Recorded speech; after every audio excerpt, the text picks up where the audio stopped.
الحمد لله رب العالمين والعاقبة للمتقين والصلاة والسلام على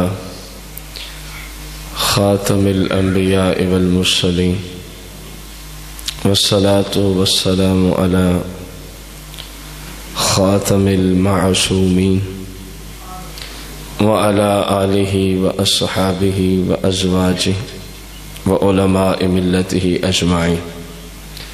قال الله تبارك وتعالى في القرآن المجيد والفرقان الحميد: إن الله وملائكته يصلون على النبي يا أيها الذين آمنوا صلوا عليه وسلموا تسليما. الصلاة والسلام عليك يا رسول الله، الصلاة والسلام عليك يا حبيب الله، الصلاة والسلام عليك يا شفيع المذنبين، الصلاة والسلام عليك يا رحمة للعالمين، الصلاة والسلام عليك يا سيدي يا جد الحسن والحسين. حمد و صلاة کے بعد قرآن مجید فرقان حمید کی روشنی میں اللہ کے پاک پیغمبر جناب حضرت سیدنا یوسف علی نبینا علیہ الصلاۃ والتسلیم کا ذکر خیر، اور آج قسط نمبر 2 ہے۔ یہودیوں کا ایک گروہ رسول پاک صلی اللہ علیہ وسلم کی بارگاہ قدسیہ میں حاضر ہو اور یہ سوال کیا کہ جب یعقوب علیہ السلام خود اور آپ کے 12 بیٹے کنعان کے رہائشی تھے تو پھر یہ مصر میں کیسے آباد ہوئے؟ یہ یہودیوں کا سوال تھا۔ کہاں کنعان ہے، کہاں مصر ہے؟ اصل میں وہ یہ دیکھنا چاہ رہے تھے کہ یہ اللہ کا سچا نبی ہے یا نہیں۔ وجہ یہ تھی کہ ان کے سامنے آپ صلی اللہ علیہ وسلم کی ظاہری حیات گزری تھی، کبھی بھی آپ دنیا میں کسی استاد کے پاس پڑھنے نہیں گئے تھے، کبھی بھی۔ تو ظاہر ہے کئی 100 سال پہلے کا ایک واقعہ، اور ایک بندہ کسی سے پڑھنے نہ جائے سرے سے، بلکہ اللہ رب العزت نے ان کے لقب میں الامی ایک لقب رکھا ہے، جن کا دنیا میں کوئی استاد ہے ہی نہیں۔ گستاخوں نے تو جو ان کی سمجھ میں آیا اس کا ترجمہ کیا، لیکن شریعت یہی کہتی ہے کہ دنیا میں ان کا کوئی، ان کا نبی ہوگا تو پھر رب کی طرف سے پتہ ہوگا کہ اصل واقعہ جناب یوسف کا کیا تھا۔ وہ اس سوال کے ضمن میں پورا واقعہ جناب یوسف کا سننا چاہ رہے تھے کہ جب وہ ہیں کنعان کے، باپ بھی کنعان کا، 12 بیٹے بھی، پھر وہ مصر میں کیسے آباد ہوئے اور جناب یوسف مصر کے بادشاہ کیسے بن گئے؟ یہ یہودیوں کا سوال تھا۔ تو آقا کریم صلی اللہ علیہ وسلم نے شروع سے لے کر آخر تک سارا ان کو اسی محفل میں ہی بتا دیا۔ جیسے آپ سن رہے ہیں نا، یہی قرآن والا قصہ ہی آپ نے۔ یہ اور بات ہے کہ ہمیں تو الفاظ ہی پڑھنے نہیں آتے۔ سرور دو جہاں نے جو بیان فرمایا اس بیان کا ہی کوئی بیان نہیں۔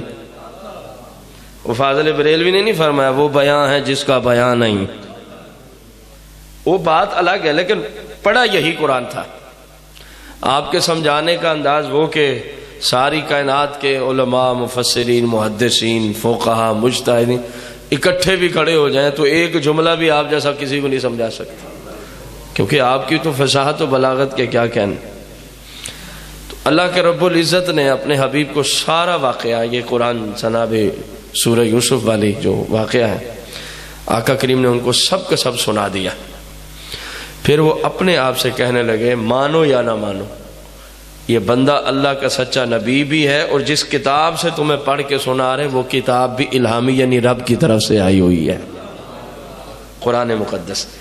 جس جگہ ہم نے پچھلی قسط کو ختم کیا تھا اس سے آگے یہی بات تھی، لقد کان فی یوسف، بے شک جناب یوسف و اخوتہ، اور جناب یوسف کے بھائیوں کے معاملے میں، ان کے واقعہ میں آیاتن، بہت ساری نشانیاں ہیں، آیاتن بہت ساری، کن کے لیے؟ للسائلین، اور جو یہودیوں کا گروہ پوچھنے آیا تھا، اللہ نے فرمایا ان کو سب کچھ سمجھ آ گئی ہے۔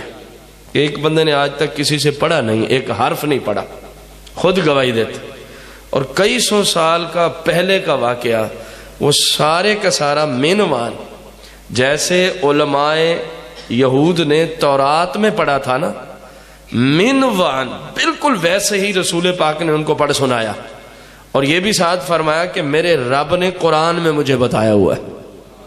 تو اللہ فرماتے ہیں ان کے لیے بہت بڑی نشانیاں ہیں کہ یہ اللہ کا سچا نبی ہے، اور قرآن رب کی طرف سے ہے، اور قرآن رب کی طرف سے ہے، ورنہ یہ صورتحال کسی صورت بھی ناممکن تھی جب کوئی کسی سے پڑھا ہی نہ ہو، جب کوئی کسی سے صرف ایک لفظ بھی کسی شخص نے کسی سے نہ پڑھا ہو۔ آپ میں کوئی بھی ایسا نہیں بیٹھا کہ جس نے دین میں ایک لفظ بھی کسی سے نہ پڑھا ہو، آپ میں کوئی بھی ایسا نہیں بیٹھا۔ کتنے علماء سے آپ نے دین سیکھا، کبھی کل خانی پہ، کبھی میلاد پہ، کبھی جمعے پہ، کبھی اتوار پہ، مختلف نشستیں آپ نے علماء کرام سے دین سیکھا ہے، لیکن سرکار علیہ السلام نے کبھی بھی کسی عالم سے دین نہیں سیکھا تھا۔ یہ آپ کی صفت تھی، صرف آپ کے رب نے ہی آپ کو سب کو عطا فرمایا ہوا تھا۔ وہ ہے کیا؟ اذ قالو، جبکہ وہ جناب یوسف کے بھائی آپس میں میٹنگ کر رہے تھے، لا یوسف و اخوہ احب الیہ، احب الی ابینا، احب الی ابینا، یہ 10 بھائی بیٹھے ہیں، میٹنگ چل رہی ہے، مشورہ یہ چل رہا ہے، دیکھو جناب یوسف اور بنیامین، ان دونوں سے جتنا یعقوب علیہ السلام محبت کرتے ہیں، ہم 10 ہیں اور 10 کے 10 ہم جوان ہیں، یہ بھی بچے ہیں، ہم سے جناب یعقوب اتنی محبت نہیں فرماتے۔ لا یوسف و اخوہ احب الی ابینا منا، ہم سے زیادہ محبوب یہ دونوں شہزادے جناب یعقوب کی طرف ہیں جو ہمارے باپ ہیں، وَنَحْنُ عُصْبَةٌ، حالانکہ ہم مضبوط جماعت ہیں، کوئی اونچ نیچ آئے تو ہم ہی کھڑے ہوتے ہیں، 10 بچے جوان ہوں جس کے، کوئی اور سارے فرما بردار بھی ہوں باپ کے، کوئی اونچ نیچ آئے، وَنَحْنُ عُصْبَةٌ، آپس میں میٹنگ کر رہے تھے 10 بھائی، ہم ہی آگے کھڑے ہوتے ہیں، اس کے باوجود اتنی محبت ہم سے نہیں ہے جتنی جناب یوسف اور بنیامین سے، کن کی ہے؟ جناب یعقوب علیہ السلام۔ ان ابانا لفی ضلال مبین، ہمارا باپ تو جناب یوسف کی محبت میں حد سے بھی گزر گیا ہے۔ ان ابانا لفی ضلال مبین، ہمارے باپ جناب یعقوب جناب یوسف کی محبت میں، مفسرین کرام نے اس کی وجہ لکھی کہ آپ کیونکہ اللہ کے پیغمبر تھے جناب یعقوب علیہ السلام، پیغمبر بھی ہیں، پیغمبر کے بیٹے بھی ہیں، پھر دادا بھی جن کا پیغمبر، یعنی ایسے ہی سسٹم، جناب ابراہیم کی نسل پاک، انہوں نے جناب یوسف کی پیشانی مبارک سے ہی پہچان لیا تھا کہ میرے اس شہزادے کو رب نبوت سے سرفراز فرمائے گا، یہ وجہ سے جناب یوسف سے محبت فرمانے کی۔ اب مشاورت کیا چل رہی ہے؟ اقتلوا یوسف، اقتلوا، ایک بھائی نے کہا کہ یوسف کو ویسے ہی قتل کر دیتے ہیں، تو دوسرے نے کہا قتل کرنے سے کیا ہوگا؟ ان کا نہ ہوں گے، نہ والد صاحب ان سے زیادہ محبت کریں گے، نہ جناب یوسف ہوں گے، نہ جناب یعقوب ان سے محبت کریں گے۔ ایک اور نے کہا اوِطْرَحُوهُ أَرْضَهُ، ان کا یار اگر واقعی آپ نے کچھ ایسا کرنا ہے نا تو قتل نہ کرو، میرا مشورہ یہ ہے، آخر کچھ بھی ہو جائے ہمارا بھائی تو ہے نا جی۔ قتل ایک عظیم گناہ ہے، بہت بڑا گناہ ہے، اپنے بھائی کو قتل نہ کرو، بلکہ کہیں دور کسی زمین میں چھوڑ کے آ جاؤ، کہیں دور کسی جگہ چھوڑ کے آ جاؤ، پھر ہوگا کیا؟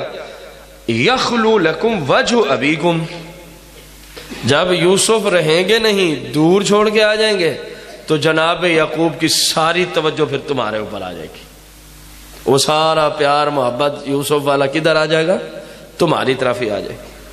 ایک اور نے سوال کیا یہ کتنا بڑا گناہ ہے، یہ کتنا بڑا گناہ ہے کہ ایک باپ سے اس کے بیٹے کو ہمیشہ کے لیے جدا کر دینا اور پھر کسی جنگل میں چھوڑ کے آئیں گے، پتہ نہیں وہاں ان کے ساتھ کیا ہو، یہ کتنا بڑا؟ قتل پہ تو چلو تم نے کہا جی قتل نہیں کرنا پڑا، یہ کون سا کوئی چھوٹا گناہ ہے؟ تو باقی صاحب نے مشورہ دیا ایسے کرتے ہیں، توجہ سے سننا خصوصاً نوجوان، یہ گناہ کر لیتے ہیں بعد میں توبہ کر لیں گے، ایک قرآن ہے میں ابھی پڑھتا ہوں، یہ گناہ کر لیتے ہیں ان کو دور کہیں چھوڑ آتے ہیں، بعد میں کیا کر لیں گے؟ یہ شیطان آج ایک تعداد ہے خصوصاً نوجوانوں میں جن کو اسی جال کے اندر پھنسایا ہوا ہے، اور کچھ نہیں ہوتا، علماء سے سنا نہیں اللہ بڑا ہی غفور رحیم، ابھی لعنت اٹھا لو صبح توبہ کر لینا، دوپہر کو لعنت اٹھا لو شام کو توبہ کر لینا، شام کو لعنت اٹھا لو آدھی رات کو توبہ کر لینا، پھر توجہ سے سن لینا، حضور علیہ السلام نے فرمایا یہ مذاق ہے، یہ توبہ نہیں ہے، اور قرآن نے کہا ایسے لوگوں کی توبہ ویسے ہی قبول نہیں ہے جو پہلے ہی ذہن میں رکھ کے بیٹھے ہیں جب موقع آیا گناہ کر لیا ٹھیک ہے توبہ کر لیں گے، جب موقع آیا گناہ کر لیا ٹھیک ہے، تو پھر رب کی بارگاہ میں خوف کتنا ہے، جب بھی گناہ کا موقع ہے بندہ اس کو کر لے، یا اللہ میں نے توبہ کی۔ علماء نے شریعت کے قانون بیان کرتے ہوئے فرمایا جو بندہ توبہ بھی کرتا رہے ساتھ ساتھ گناہ بھی کرتا رہے، معاذ اللہ وہ اپنے رب سے مذاق کرنے والا ہوتا ہے، اور جو پیغمبروں سے مذاق کرے قرآن نے ان کا کیا حشر کیا، تو جس نے رب کے ساتھ مذاق بنا رکھا ہو، ایک ہے ضمناً خطا ہو جانا، ہم سب سے ہو جاتی ہے، اس کی بات نہیں چل رہی، ایک ہے پلان کے تحت کوئی نہیں کر لیتے ہیں بعد میں توبہ کر لیں گے، یہ پلان کے تحت، ایک ہے ضمناً انسان سے خطا ہو جاتی ہے، وہ 10 بار بھی ہو جائے تو اللہ سے معافی مانگنے سے معافی مل جاتی ہے، ایک ہے جان بوجھ کے ہم پلان کے تحت کوئی نہیں بعد میں یہ کر لیں گے، دیکھیں قرآن میں یہی ہے۔ تو جب کہا نا کہ یہ بھی بہت بڑا گناہ ہے تو مشاورت یہ طے بھئی وَتَكُونُوا مِن بَعْدِهِ قَوْمًا صَالِحِينَ، وَتَكُونُوا اور پھر تم ہو جانا من بعدہ اس گناہ کے کرنے کے بعد قومًا صالحین، جناب توبہ کر کے نیکوکار بن جائیں گے، توبہ کر کے نیکوکار بن جائیں گے۔ اب یہ مشورہ چل رہا ہے، کچھ نے کہا قتل کرتے ہیں، کچھ نے کہا دور چھوڑ کے آتے، یہ 10 بھائی بیٹھے میٹنگ چل رہی ہے، ایک تیسرا بولا، یہ 2 مشورے، تیسرا مشورہ، کہا قائل منہم، ان میں سے ایک بھائی نے، قالا کہا، قائل ایک کہنے والے نے، منہم انہی 10 میں سے کوئی ایک تھا، ان 10 میں سے یہودا اس کا نام لکھا ہے مفسرین، اس نے یہ جملے بولے لا تقتلوا یوسف، اور یار مجھے تمہارا مشورہ سمجھ نہیں آتا، مجھے تمہارا مشورہ سمجھ نہیں آتا، لا تقتلوا یوسف، جناب یوسف کو ہم قتل نہیں کریں گے، جناب یوسف کو ہم قتل نہیں کریں گے، ان کا پھر کیا کرنا ہے، ان کا بس یہ جو مجھے سمجھ آیا وہ یہ ہے، وَأَلْقُوهُ فِي غَيَابَةِ الْجُبِّ، کسی گہرے کنویں میں پھینک دیتے، وَأَلْقُوا اور تم پھینک دو ڈال دو، ہو جناب یوسف کو، فی غیابت الجب، ایسے کنویں میں جو کافی گہرا ہو، جو کافی، تو دوسروں نے کہا یہ بھی تو قتل ہی ہے، ایک چھوٹے سے بچے کو کنویں میں پھینک دینا یہ بھی تو؟ اس نے کہا نہیں، جیسے یوسف ہے نا لگتا نہیں ہے کہ رب ان کو ضائع ہونے دے گا. تو انہوں نے کہا پھر ہوگا کیا؟ کنویں میں جو ڈالیں گے وہ نکلیں گے کیسے؟ کہنے لگا یلتقطہ بعد السیارہ، کوئی قافلے والے جو ادھر سے گزریں گے پانی نکالنے کی غار سے کنویں پہ آئیں گے، آگے یوسف بیٹھے ہوں گے، پکڑ لیں گے ان کے ڈول کو، وہ نکال لیں گے، کہیں دور جا کے بیچ دیں گے، اپنا مقصد بھی ہو جائے گا، قتل کے گناہ سے بھی بچ جائے گا. مقصود تو ہے نا یوسف کو باپ سے دور کرنا. اس نے پھر ایک جملہ بولا، ان کنتم فاعلین، اگر تم نے لعنت اٹھانی ہی ہے نا تو پھر یہ اٹھا لو. سادہ لفظ اس کا یہ مطلب ہے، اگر تم نے یہ جرم عظیم کرنا ہی ہے ان کنتم فاعلین، تو پھر جناب یوسف کو قتل والا پلان جو بنایا وہ غلط. چلو کہیں نہ کہیں جا کے زندگی تو گزار لیں گے نا، آخر وہ ہمارا بھائی ہے، آخر وہ ہمارا. اگر یہ جرم عظیم کرنا ہے تو پھر کیا کرو، ان کو کنویں پھینک دو. اب مشورہ ہوا کہ کنویں میں پھینکنے کے لیے یوسف کا ہمارے ساتھ جانا ضروری ہے. جناب یعقوب تو ایک منٹ کے لیے ہمارے ساتھ نہیں بھیجتے. جتنی بار بھی ہم نے کہا نہیں میں اپنے بیٹے کو اپنے سے جدا نہیں کر سکتا. جائیں گے کیسے؟ کہا چلو سارے اکٹھے مل کے نا باپ سے گزارش کرتے ہیں کہ آپ یوسف کے معاملے میں ہمارے اوپر ذرا برابر بھی اعتبار نہیں کرتے. اس طرح جملے بولیں گے سب سے پہلے، جناب یوسف کے معاملے میں ہمارے اوپر ذرا برابر بھی اعتبار نہیں کرتے. کیا ایسا نہیں ہو سکتا چلو آج کے دن کے لیے ہی، چلو آج کے دن کے لیے ہی آپ انہیں ہمارے ساتھ بھیج دیں، چلو وہ بھی کوئی جنگل سے درختوں سے پھل وغیرہ کھا لیں ہمارے ساتھ، تیر اندازی سکھانے کی غرض سے لے جاتے ہیں، نیزہ وغیرہ، چلو کوئی تھوڑی دیر وہ بھی سیر و تفریح ہمارے ساتھ کر لیں. تو میٹنگ میں چل رہی ہے بات. بعض نے کہا جناب یعقوب علیہ السلام فوراً فرمائیں گے، کیونکہ جس جنگل میں تم جاتے ہو وہاں پہ بھیڑیے بہت زیادہ ہیں، کثرت سے پائے جاتے ہیں. جناب یعقوب نے پہلا جملہ یہی بول رہا ہے، اگر میرے بچے کو بھیڑیا کھا گیا تو پھر انہوں نے کہا پھر ہم یہ کہیں گے ہم 10 جوان بندے آپ کے بیٹے کی حفاظت کے لیے ہم کافی، آپ کے بیٹے کی حفاظت کے لیے ہم کافی. یہ ساری میٹنگ طے کر کے چل پڑے 10 بیٹے جناب یعقوب علیہ السلام کے، جناب یعقوب علیہ السلام کے پہنچ کے اپنے باپ کی بارگاہ میں. قالو، 10 بیٹے بولے، یا ابانا، اے ہمارے پیارے باپ، ما لکا، آپ کو کیا ہو گیا ہے، لا تأمن علی یوسف، آپ یوسف کے معاملے میں ذرا برابر بھی ہمارے اوپر اعتبار نہیں کرتے. لا تأمن علی یوسف، ما لکا، ما لکا، کیا ہوا ہے حضور آپ کو، ہم اتنے بھی تو گئے گزرے نہیں ہیں، آخر ہم بھی آپ کی اولاد ہی ہیں، ہم 10 بیٹے ہیں آپ کے، آپ ایک منٹ کے لیے ہمارے اوپر اعتبار نہیں کرتے. کن کے حق میں؟ جناب یوسف علیہ نبینا علیہ السلام کے حق. وَإِنَّا لَهُ لَنَاصِحُونَ، حالانکہ ہم تو جناب یوسف کے لناصحون، خیر خواہ ہیں. ہم سارے 10 آپ کے بیٹے جناب یوسف کے کیا ہیں؟ خیر خواہ. ارسلہ معنا، کرم فرمائے نا، ارسل، آپ بھیج دیں، ہو جناب یوسف کو، معنا، ہمارے ساتھ، غدا، کل شام کو ہے، کل صبح آپ جناب یوسف کو ہمارے ساتھ بھیج دیں. یرتا، چلو جناب یوسف بھی اپنے مبارک ہاتھوں سے پھل توڑ کے کچھ کھائے گا. وَيَلْعَبْ، کوئی تیر اندازی بھی ہمارے ساتھ ہے کر لے گا.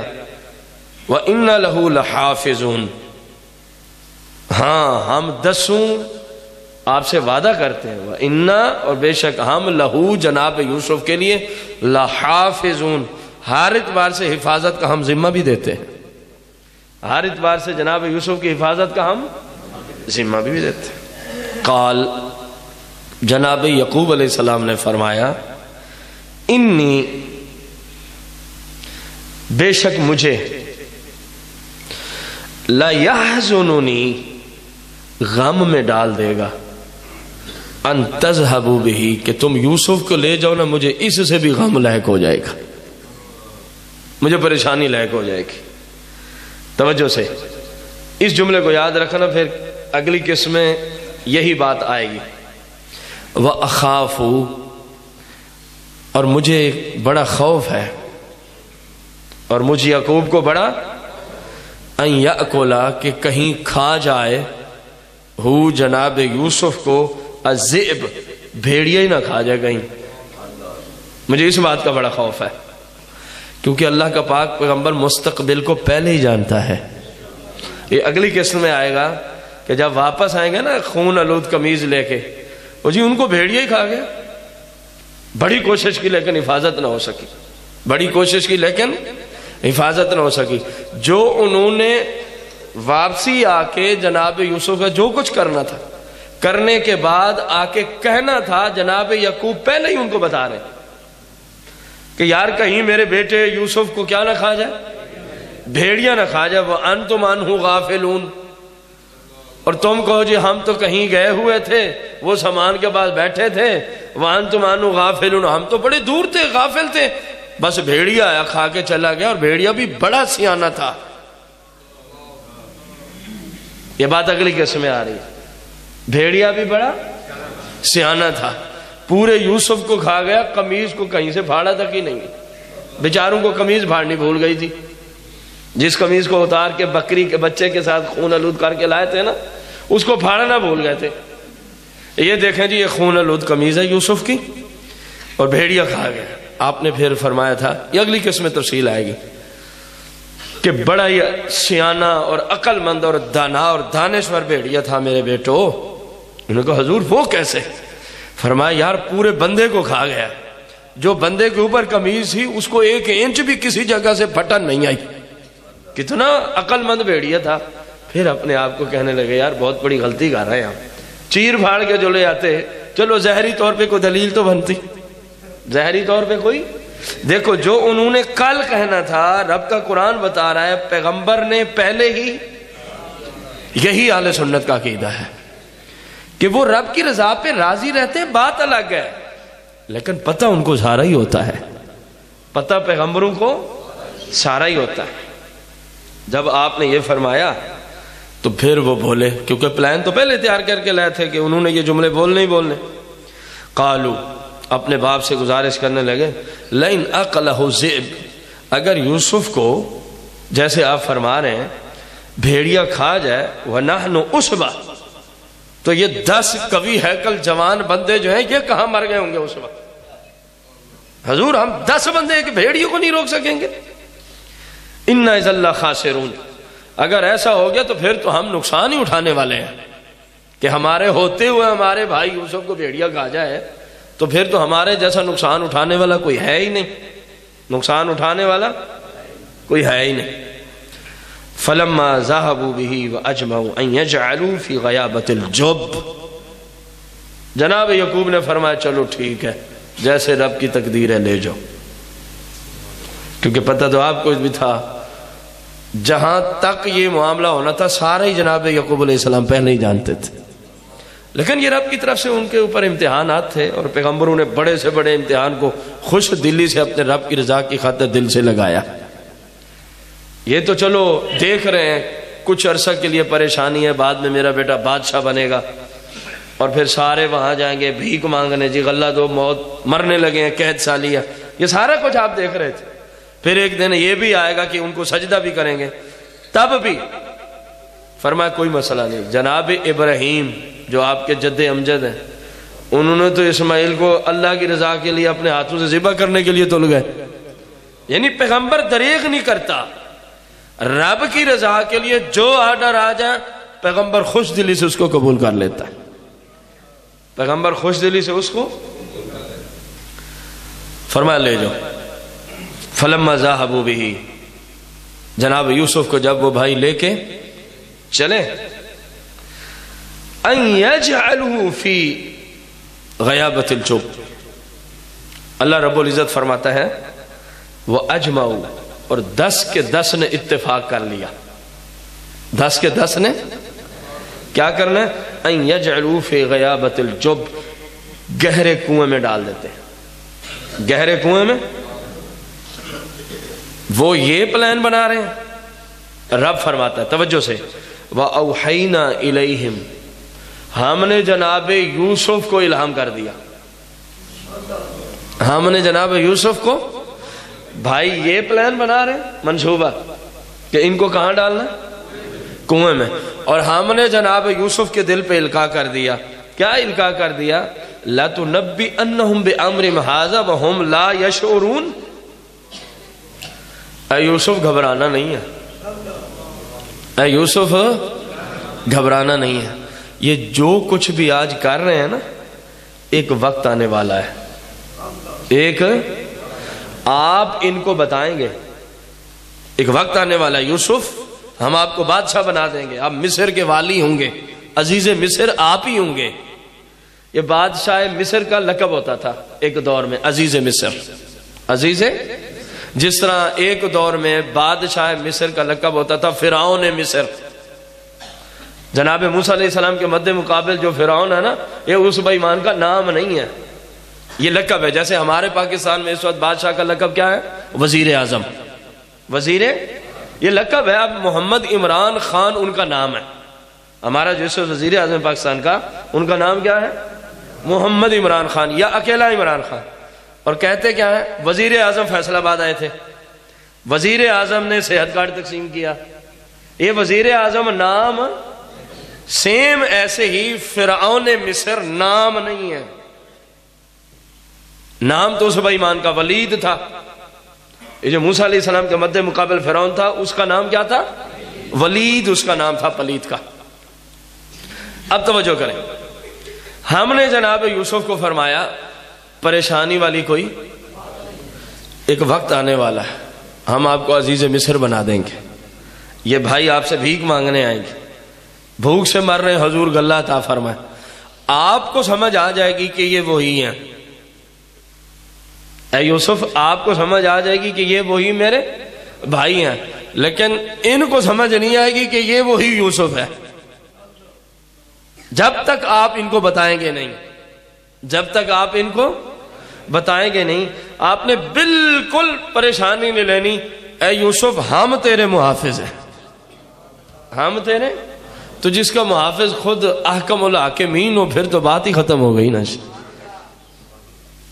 یہ دیکھیں، وَأَوْحَيْنَا إِلَيْهِ، اور ہم نے وحی کی جناب یوسف کی طرف. لَتُنَبِّئَنَّهُمْ بِأَمْرِهِمْ هَٰذَا، یہ سارا معاملہ جو آپ کے ساتھ کر رہے ہیں نا، آپ ان کو ضرور بتائیں گے. آپ ان کو ضرور ایک وقت آئے گا آپ بتائیں گے. وَهُمْ لَا يَشْعُرُونَ، اور اس وقت وہ جانتے نہ ہوں گے کہ یہ وہی یوسف ہے جس کو ہم نے کنویں میں ڈالا تھا. اور ایسا ہوا، آگے چل کے آپ بھی انشاءاللہ پڑھ لیں گے. انہوں نے جب اس بات پہ اتفاق کیا تو جناب یوسف علیہ نبینا علیہ السلام کو انہوں نے معاذ اللہ ثم معاذ اللہ پکڑا، رسے سے باندھا، قمیض مبارک اتار لی. باپ کو بھی تو کوئی جواب دینا ہے. جناب یوسف کو ایک کنواں کنان میں جس پہ اکثر لوگ آتے جاتے تھے، وہ تھا ایک اس سے کم و بیش کوئی 6 سے 7 کلومیٹر دور تھا، جہاں کبھی کبھار کوئی آتا جاتا تھا. مشورہ یہ ہوا اس میں ڈالتے ہیں، بہت جلدی پتہ چل جائے گا. کوئی کنان کا بندہ ہی آ سکتا ہے، ادھر نکال کے لے جائے گا تو اپنی پھر خیر نہیں ہے. وہ جو دور ہے نا کنواں، اس میں ڈال کے آتے ہیں. وہاں چلے گئے. ڈالنے سے پہلے اللہ تعالیٰ معاف فرمائے، کچھ بھائیوں نے جناب یوسف پہ ہاتھ اٹھایا، اپنے بھائی کو مارنے لگے، حالانکہ چھوٹی عمر میں تھے. تو جناب یوسف نے یہودا اپنے بھائی کو کہا، اے اللہ کا خوف کرو، میری سزا کی وجہ کیا ہے؟ میں نے کیا جرم کیا ہے؟ میں تمہارا چھوٹا بھائی ہوں. ان کو سمجھا یار یہ مجھے کیوں مار رہے ہیں. پھر یہودا نے باقی بھائیوں کو کہا، اوے اپنا ہاتھ روکو، یوسف کو مارنا نہیں ہے، تم نے مقصود ہی حاصل کرنا نا، بس کنویں میں ڈال دو، مارنے کیوں لگے ہو؟ یہ جب یوسف بولے تو پھر انہوں نے، یہودا نے اپنے بھائیوں کو کہا، یوسف پہ اب ہاتھ اگرچہ انہوں نے یوسف کے ساتھ اچھا خاصا معاذ اللہ کنویں میں ڈالنے سے پہلے اپنے ہاتھ اٹھائے اور ظلم کیا، لیکن پھر یہودا نے ان کو روک دیا کہ اب مزید کو یوسف کو مارے گا نہیں۔ رسی سے باندھ کے قمیض اتار کے کنواں اوپر سے تنگ تھا، نیچے کشادہ تھا، کنواں بھی کچھ ایسا تھا۔ انہوں نے کنویں سے اوپر سے جناب یوسف کو دھکا دیا تو اللہ رب العالمین نے جناب جبریل کو ارشاد فرمایا، جبریل میرا یوسف کنویں کے پاؤں تک نہ پہنچے۔ جہاں پانی ہے نا کنویں کا، پانی میں یوسف نہ جائے، جبریل فوراً پہنچ جناب یوسف کو پروں پہ لے اور ایک پتھر پہ جا کے بٹھا دے۔ اور ایک پتھر پہ جا کے کتنی دیر لگتی ہے؟ اوپر سے نیچے تو دیر ہی کو نہیں لگتی، پھر ایک بندہ پورا۔ آپ اسی سے اندازہ لگانا، ایک جملہ میں گزارش کرنے لگا ہوں، کہاں عرش اعظم جہاں جبریل رہتے ہیں، جہاں مسجد شریف کے اوپر آپ آخری منزل پہ چڑھ جائیں، چلو مان لیا اتنا ہی گہرا ہو کنواں، کوئی 25-30 فٹ گہرا ہو، مان لیتے ہیں، آپ اوپر کھڑے ہو جائیں، 10 کلو کا ایک پتھر لے لیں، اوپر سے ڈالیں، کتنے گھنٹے لگیں گے نیچے آنے تک؟ سیکنڈ کی بات ہے، چھوڑا پہنچ گیا۔ تو 10 کلو سے تو جناب یوسف کا وزن زیادہ ہی تھا نا جی۔ جب خواب دیکھا، 3 قول تھے عمر میں نے آپ کو پچھلی قسط میں بتایا، 7، 12 اور 17 سال، سمجھ آئیے؟ آپ 12 سال ہی لے لیں، آپ درمیانہ قول ہی لے لیں تو 12 سال کے بچے کا اچھا خاصا وزن ہوتا ہے، اور پھر پیغمبر عام بچوں کی بنسبت کئی گنا زیادہ بڑھتا ہے ایک دن میں جتنا ہم بڑھتے ہیں، یہ پیغمبر کی شان ہوتی ہے۔ اب آپ توجہ کریں، انہوں نے کنویں کے اوپر سے چھوڑا، رب نے عرش اعظم پہ رہنے والے جبریل کو فرمایا، جبریل جناب یوسف پانی میں نہیں جانے چاہیے۔ وہ ابھی وہاں تک نہیں پہنچے، جبریل کہاں سے آ گیا؟ عرش اعظم سے کنویں میں پہلے آ کے نورانی پر لے کے کھڑا ہے۔ آئیں حضور تشریف لے آئیں، آئیں حضور تشریف لے آئیں۔ توجہ طلب بات یہ ہے، حدیث پاک ہے کہ پہلی زمین سے پہلے آسمان کا فاصلہ تیز ترین سواری جو کسی صورت نہ رکتی ہو، نہ تھکتی ہو، کچھ بھی نہ ہوتا ہو، 500 سال چلے تو پہلے آسمان تک پہنچتی ہے، اور پہلے سے دوسرے آسمان تک آقا کریم فرماتے مزید 500 سال کی مسافت، دوسرے سے تیسرے، تیسرے سے چوتھے، چوتھے سے پانچویں، پانچویں سے چھٹے، چھٹے سے 7ویں آسمان تک 500 سال کی مسافت، اور فرمایا 7ویں آسمان سے عرش اعظم تک مزید 500 سال کی مسافت درکار ہے۔ یہ ٹوٹل 8 مسافتیں ہوئیں، ہر مسافت 500 سال کی ہے تو کتنے ہزار؟ 4000 سال کی مسافت درکار ہے عرش اعظم سے زمین تک آنے میں، کنواں اس سے بھی نیچے ہے۔ جبریل کتنے سالوں میں ہے؟ ایویں سیکنڈ گزرے بس، یعنی یوسف کے پہنچنے سے وہ پہلے پہنچ کے پر بچھا کے کھڑا ہے، پر بچھا کے۔ اب پوچھ اشرف علی تھانوی سے ہی پوچھ لے، ہمارے گھر والوں سے پوچھتے ہیں تو بندے ناراض ہو جاتے۔ ہاں بھی آپ بتائیں جبریل کہاں سے بنے؟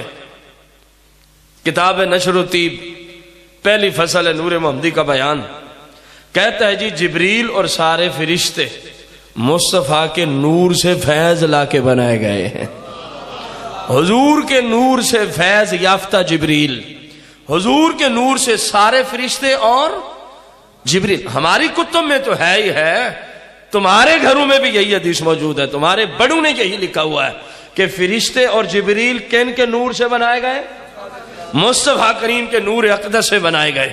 توجہ کرنا، جن کے نور سے فیض لے کے جبریل بنا، وہ عرش اعظم سے کنویں تک جہاں زمین تک 4000 سال کی مسافت ہو وہ سیکنڈ میں آ جاتا ہے۔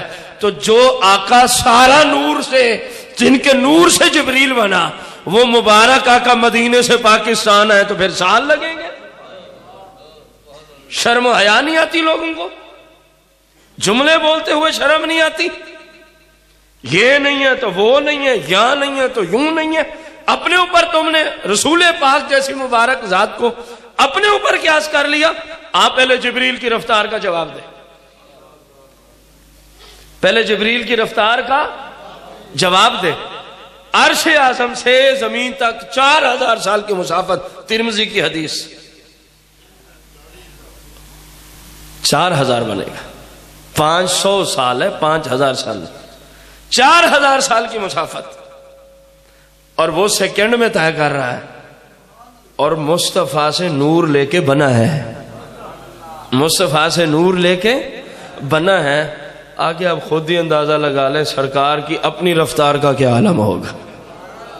سرکار کی اپنی رفتار کا کوئی چیز ان سے پوشیدہ نہیں، کوئی جگہ ان سے دور نہیں، کوئی جگہ ان سے بعید نہیں۔ جہاں مرضی تشریف فرما ہوں، سارا جہان ہی ان کے سامنے ہوتا ہے، سارے جہان والوں کے دل کے خیالات بھی مصطفیٰ کریم کے سامنے ہوتے ہیں، دل کے خیالات بھی مصطفیٰ کریم کے۔